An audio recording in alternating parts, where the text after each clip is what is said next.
Marilyn Monroe was found dead in bed under circumstances that were in tragic contrast to her glamorous career as a comic talent. The world was shocked by the untimely death of Marilyn Monroe in 1962, leaving a lingering air of mystery around the circumstances of the actress's death for more than 6 decades. He was kind of scary looking, but he wasn't really all bad. I think he just craved a little affection. Recently unveiled insights from Frank Sinatra's close associates bring forth fresh perspectives, providing his take on the genuine reasons behind Monroe's passing. Join us as we explore what really happened at the time of Marilyn Monroe's death. Marilyn Monroe's early years. Norma Jean Mortensen, the woman you all know as Marilyn Monroe, was born on June 1, 1926, at the Los Angeles General Hospital in sunny California. Her mother, Gladys Pearl Baker, belonged to a humble Midwestern family that had migrated to California at the turn of the century. To add to the complexity, at the age of 15, Gladys had previously married John Newton Baker, a man 9 years her senior. Unfortunately, their marriage ended in a divorce, with Gladys gaining sole custody of their 2 children, Robert and Bernice. However, John Baker defied the legal outcome, snatching the children and relocating to his native Kentucky. The revelation of having a sister came late to Monroe, only at the age of 12, and the first meeting between the 2 siblings occurred in 1944, when Monroe was around 17 or 18 years old. After the divorce, Gladys, Monroe's mother, found work as a film negative cutter at Consolidated Film Industries. Her second marriage, in 1924, was short-lived, as she separated from Martin Edward Mortensen a few months later, finalizing their divorce in 1928. In a surprising turn of events, DNA testing in 2022 pointed towards Charles Stanley Gifford as Monroe's biological father, with whom Gladys had an affair in 1925. Monroe discovered she had 2 more half-siblings from Gifford's previous marriage, a sister named Doris Elizabeth and a brother named Charles Stanley. Despite Gladys being mentally and financially unprepared for parenthood, Monroe's early years were surprisingly stable and content. Gladys, struggling to make ends meet, placed Monroe under the care of Albert and Ida Bolander, evangelical Christian foster parents residing in the rural town of Hawthorne. Later, Gladys had to relocate to the city for work, necessitating Monroe's return.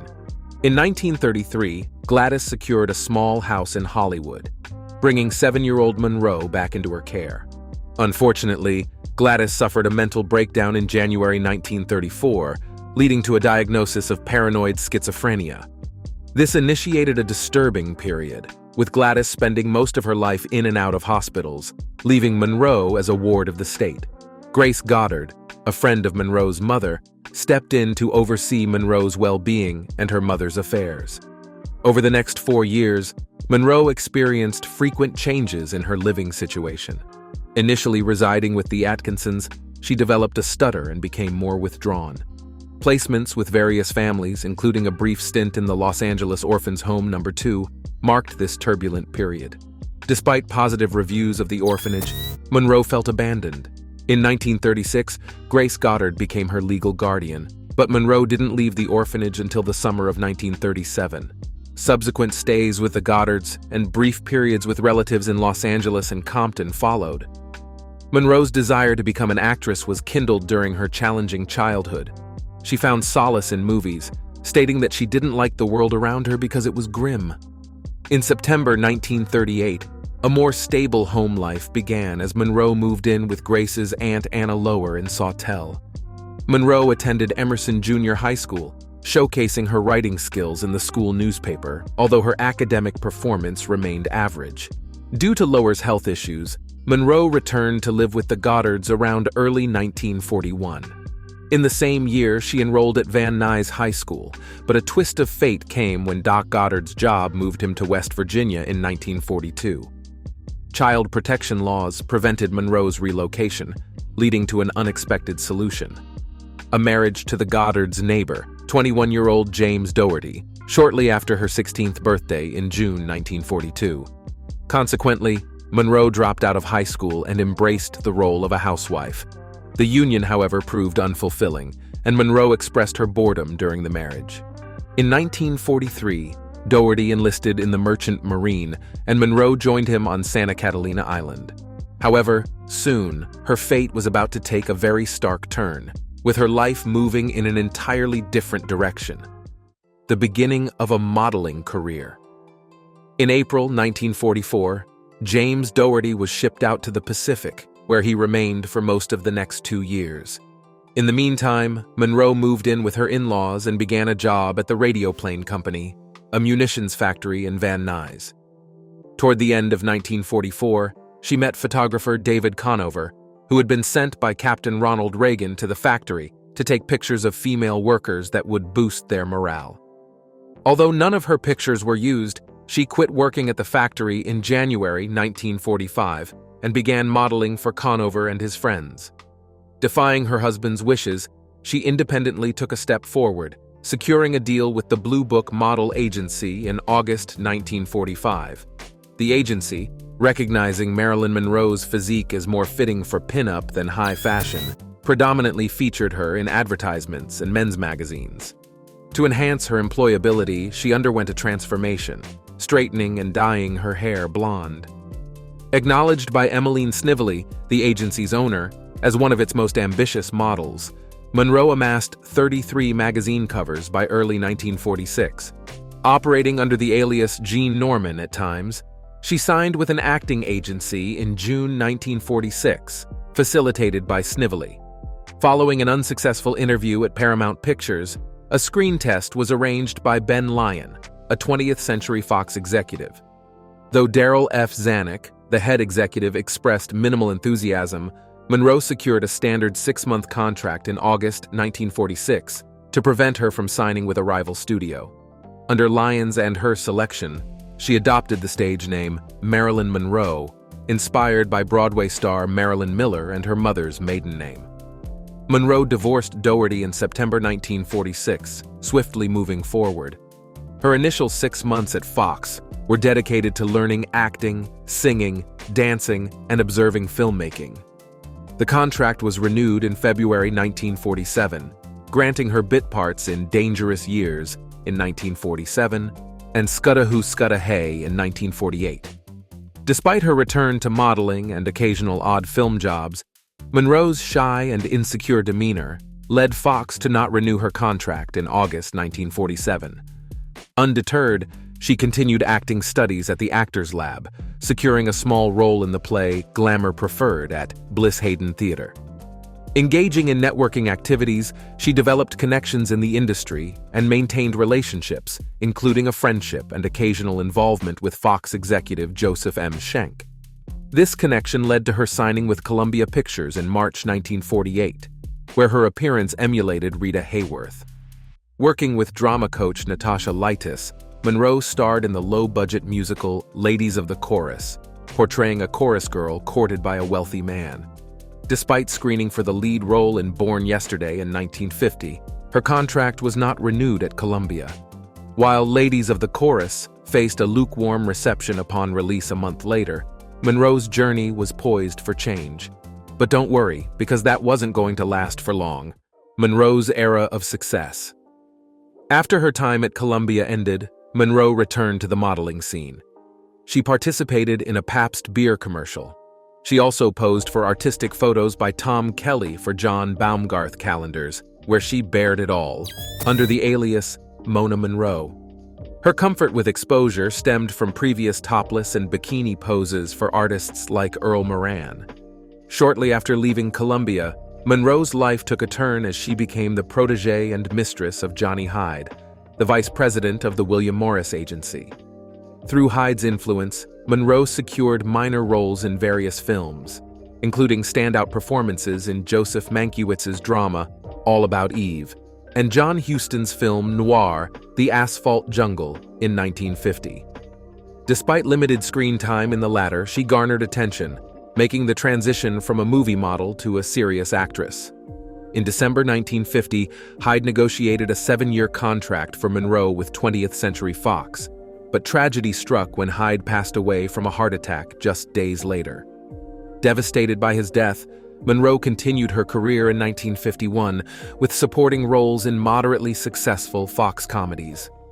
Monroe's popularity soared with a growing fan base, earning her the title Miss Cheesecake of 1951 by the Army newspaper Stars and Stripes during the Korean War. In February 1952, she was named the Best Young Box Office Personality by the Hollywood Foreign Press Association.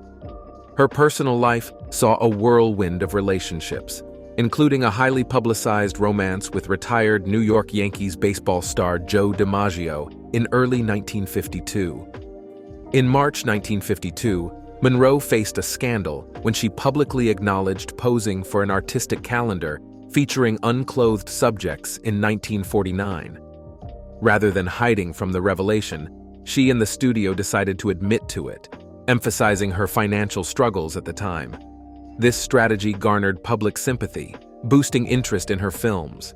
Life magazine featured Monroe on its cover as the talk of Hollywood, and gossip columnist Hedda Hopper dubbed her the Cheesecake Queen turned box office smash.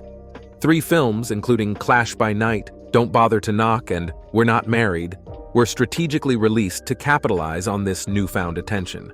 But despite becoming a sex symbol, Monroe aimed to showcase her acting range. She attended acting classes and took on diverse roles in films.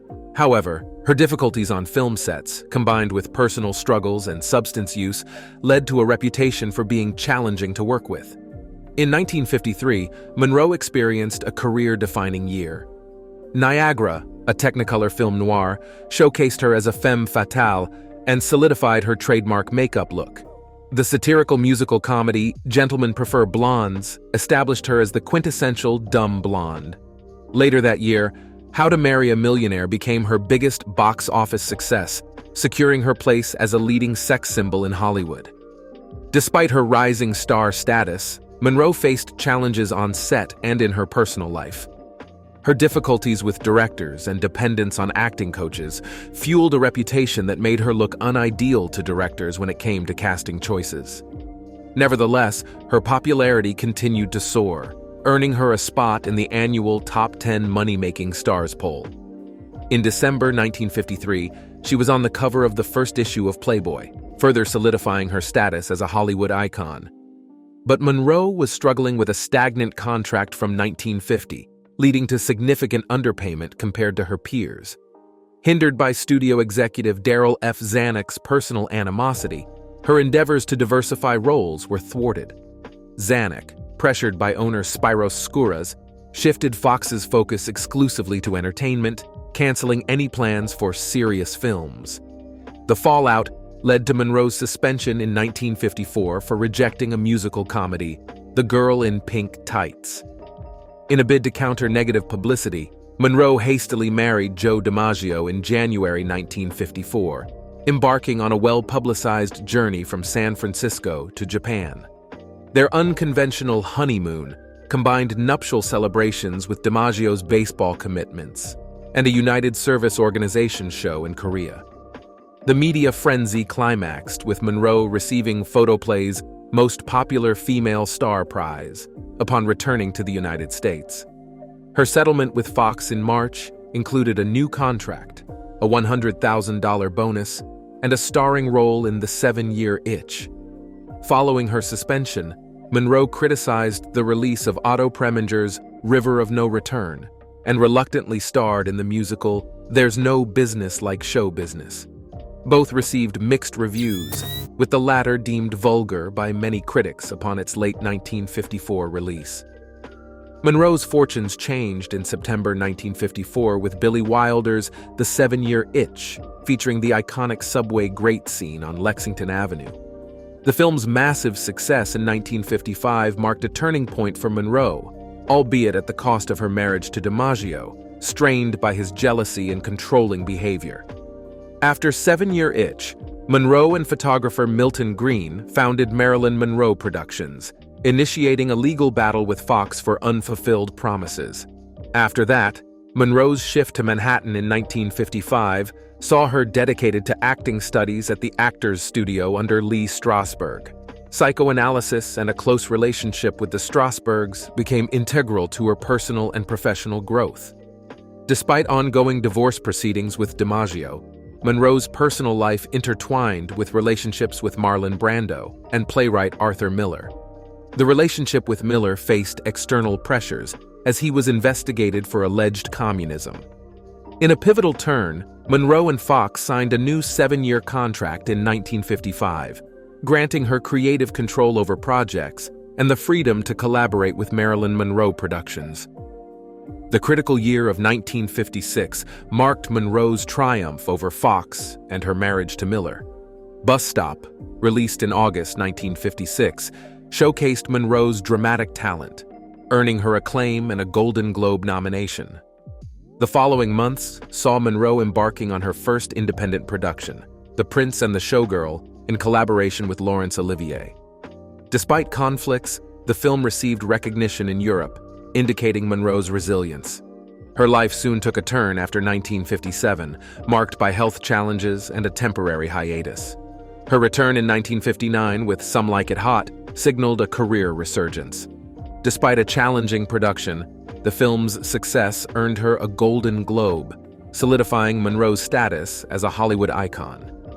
Throughout this time, Monroe was acknowledged as a draw for male audiences, replacing the previous decade's Betty Grable. Film scholar Richard Dyer notes that Monroe's star image was predominantly tailored for the male gaze. From the outset, Monroe actively shaped her public image and later gained considerable control. Crafting her own strategies, cultivating media relationships, and managing her images, she played a role in her own narrative. Often compared to blonde bombshells like Jean Harlow, Monroe embraced stereotypes associated with her blonde persona, including perceived dumbness and sexual availability.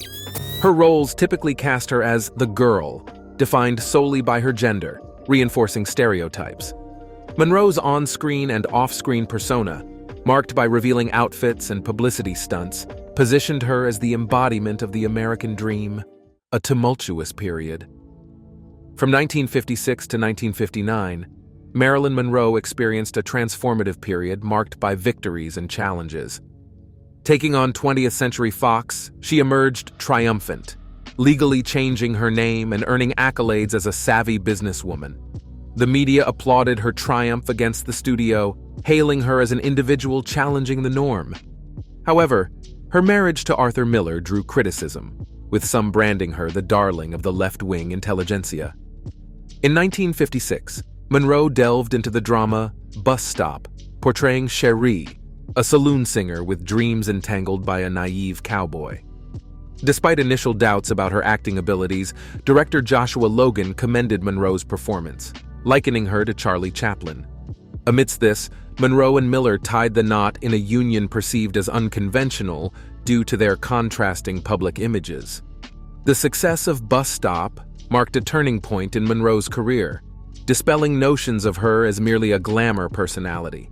Her journey continued with the independent production The Prince and the Showgirl in England, though conflicts with Laurence Olivier complicated the process.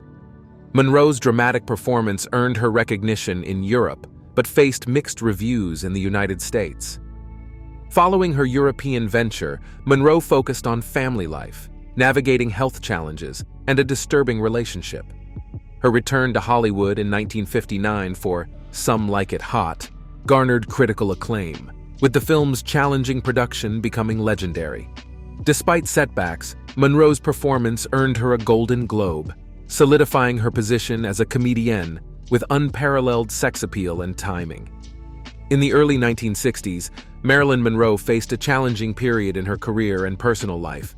Following the success of Some Like It Hot, she took a break until late 1959, returning for the musical comedy Let's Make Love. Directed by George Cukor and with script revisions by Arthur Miller, the film faced delays due to Monroe's frequent absences. A reported affair with co-star Yves Montand added to the film's tumult, and it received criticism upon release in September 1960. Her final completed film, The Misfits, directed by John Huston, portrayed Monroe as a divorced woman forming connections with aging cowboys. Filming in 1960 proved challenging, and her marriage to Miller dissolved as he began a relationship with photographer Ing Morath. Despite mixed reviews and struggles on set, Monroe's authentic performance garnered praise. In 1961, plans for a television adaptation of W. Somerset Maugham's Rain fell through, and Monroe grappled with health issues. Hospitalized for depression, she sought solace in her friendships with Joe DiMaggio and Frank Sinatra. Monroe permanently relocated to California in 1961. Returning to the public eye in 1962, she received a World Film Favorite Golden Globe Award. Despite battling illness, Monroe began filming Something's Got to Give. However, her health issues led to public disputes with the studio, and she was fired in June 1962, 2 months before her tragic death. Monroe's attempts to repair her public image included engagements with Life, Cosmopolitan, and Vogue. Collaborating with photographer Bert Stern, she posed for a series, including revealing shots published posthumously as The Last Sitting. Fox, regretting their earlier decision, reopened negotiations with Monroe, but they were left incomplete due to the circumstances that followed. The Hollywood icon's sudden death. During her last months, Marilyn Monroe lived in the Brentwood neighborhood of Los Angeles. On the night of August 4, 1962, her housekeeper Eunice Murray, who was staying overnight, grew concerned. Waking up at 3 a.m., Murray sensed something amiss when she couldn't get a response from Monroe's locked bedroom. To investigate, she contacted Monroe's psychiatrist, Ralph Greenson, who arrived promptly. With no response from inside, Greenson broke into the bedroom through a window, only to find Monroe dead in her bed. Monroe's physician, Hyman Engelberg, arrived around 3:50 a.m. and confirmed her passing. The Los Angeles Police Department received notification at 4:25 a.m. Monroe passed away between 8:30 p.m. and 10:30 p.m. on August 4th, as revealed by the toxicology report attributing her death to acute barbiturate poisoning. The report indicated chloral hydrate and pentobarbital in her blood, along with pentobarbital in her liver. Empty medicine bottles were discovered near her bed. Despite initial considerations, accidental overdose was ruled out due to the dosages found surpassing lethal limits. Assisting in the investigation, the Los Angeles Prevention Team collaborated with the Los Angeles County Coroner's Office. Monroe's doctors disclosed her history of severe fears, frequent depression, and intentional overdoses.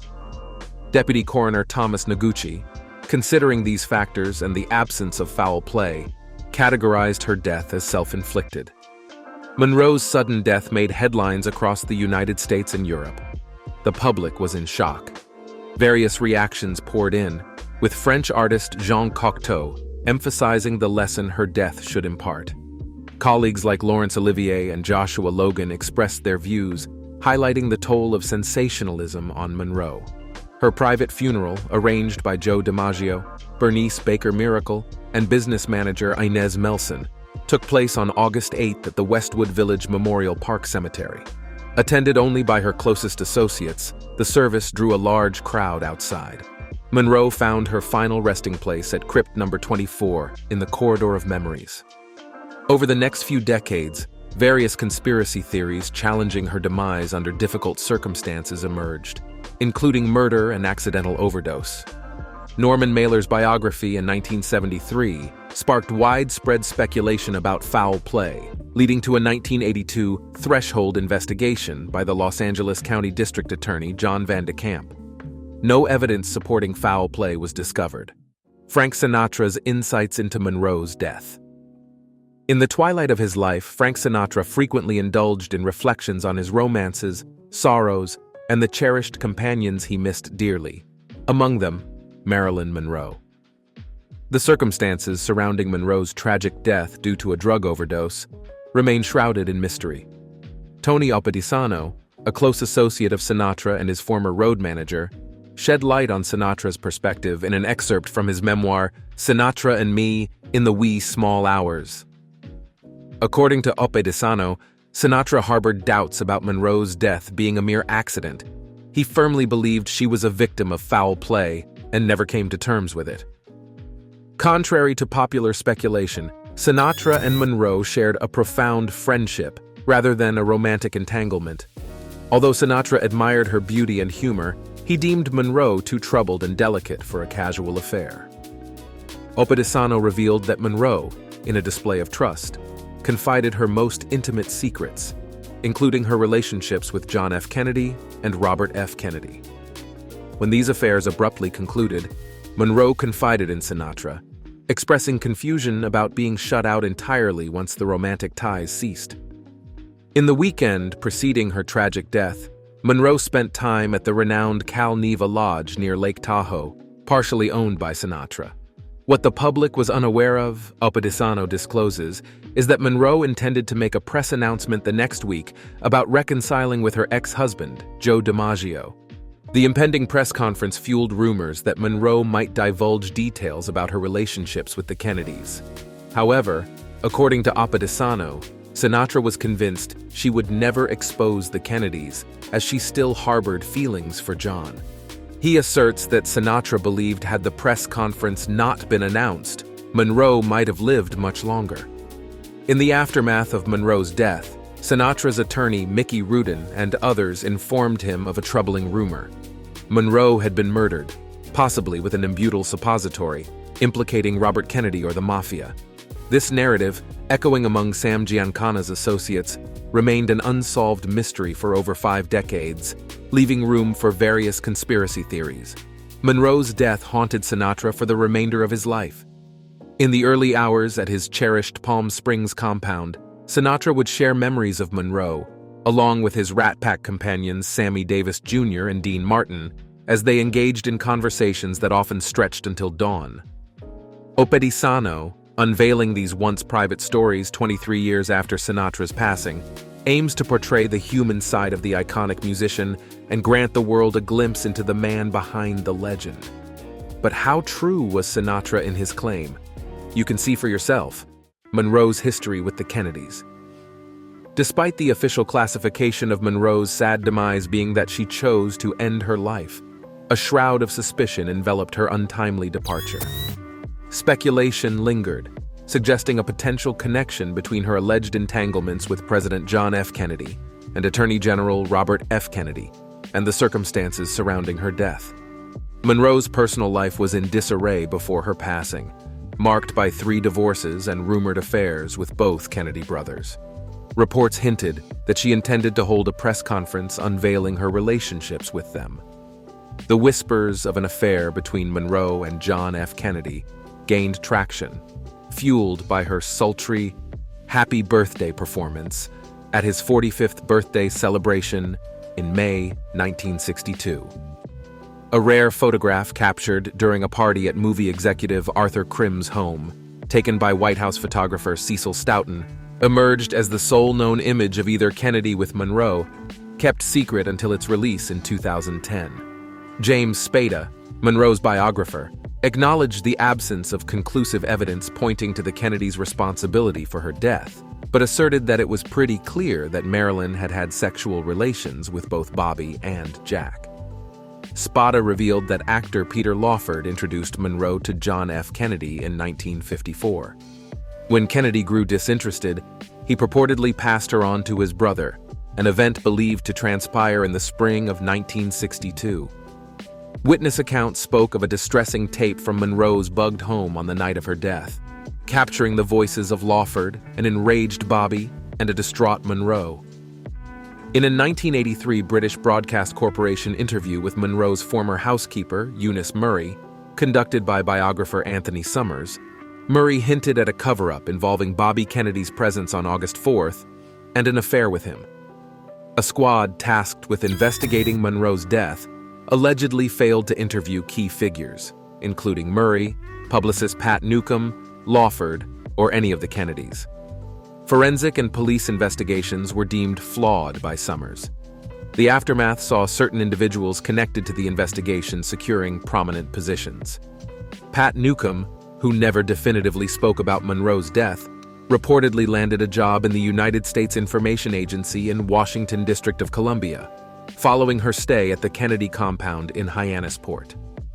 Spada speculated that while a Kennedy-related cover-up likely transpired to safeguard the president's image, misconceptions arose, suggesting a cover-up of murder. Journalist Seymour Hersh's 1997 book, The Dark Side of Camelot, delved into the rumored affair between Monroe and John Kennedy, portraying her instability as a constant threat to the president. A former Secret Service agent, Jerry Blaine, attested to being with John Kennedy during encounters with Monroe but saw no evidence of an affair. Monroe's second husband, Joe DiMaggio, reportedly held the Kennedys responsible for her death, expressing concern about their impact on her mental and emotional health. DiMaggio, according to Dr. Rock Positano, believed the Kennedys did in Monroe but refrained from publicizing it to avert a revolution. The 2022 Netflix documentary, The Mystery of Marilyn Monroe: The Unheard Tapes, featured unreleased interviews conducted by investigative journalist Anthony Summers. These recordings questioned the narrative surrounding Monroe's death, suggesting deliberate cover-ups due to her ties with the Kennedy brothers. Summers concluded that while the circumstances of her death were obscured, there was no substantial evidence to support murder claims. The cover-up, according to Summers, was likely linked to Monroe's connections with the Kennedys. Thanks for watching, and we'll see you in the next one.